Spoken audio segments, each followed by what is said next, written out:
శివుణ్ణి రాయ్ అంటావా? రాయని రాయనక ఏమంటారు నెమల్ రాని? చూద్దాంలే. చూడటం కాదండి, మీరు చెయ్యాలంతే. సరే తీస్తా, నాలో ఉన్న క్రియేటివిటీ మొత్తం బయటికి తీస్తా, నా తడాకా చూపిస్తా. సామాన్యుడు కాదు, అతన్ని దాటి వాయులింగాన్ని చేరటం. రుద్రా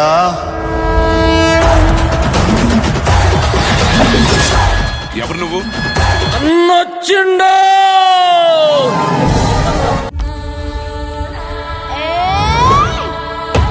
దేవుడు లేడు.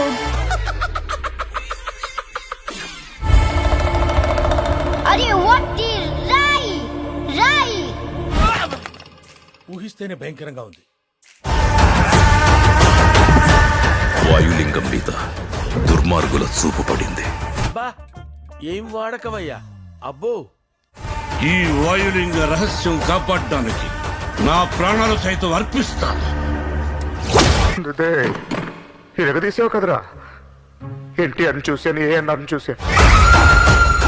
ఈ గూడెంలో ఏ బిడ్డకి ఆపద రానివ్వను. ఇది నా ఆన, తిన్నటి ఆన. అల్లుడు నువ్వు తగ్గొద్దు, నువ్వు వెనకడుగేయద్దు. మ్యాటర్ ఏంటో తెలిపోవాలి. తిన్నటి ఆన.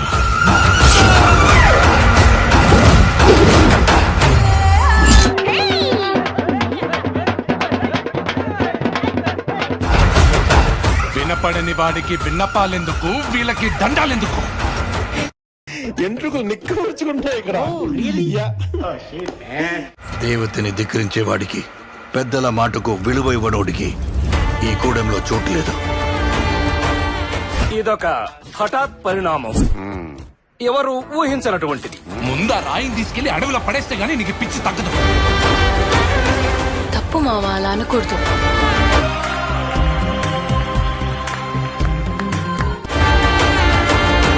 ఇలాంటి వాడు మీకు గొప్ప భక్తుడవుతాడని నమ్మకం ఏంటి ప్రభు?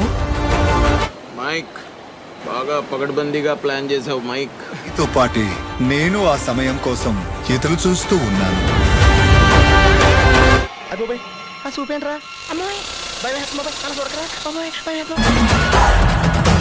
ఆ పెద్దోళ్ళందరికంటే నేనే పెద్దోళ్ళని. ఇది సీన్ అంటే ఇలా వెరైటీగా ఉండాలి. ముందు జరగబోయే సీన్ ఆడియన్స్ అస్సలు ఊహించకూడదు. ఏమో అనుకున్నాను, నువ్వు నీ దేవుడు తోడు దొంగలే. నా బెడ్డ బాయిలైపోయింది. శివయ్య అని మనసారా పిలు. అది జన్మలో జరగదు. సూపర్.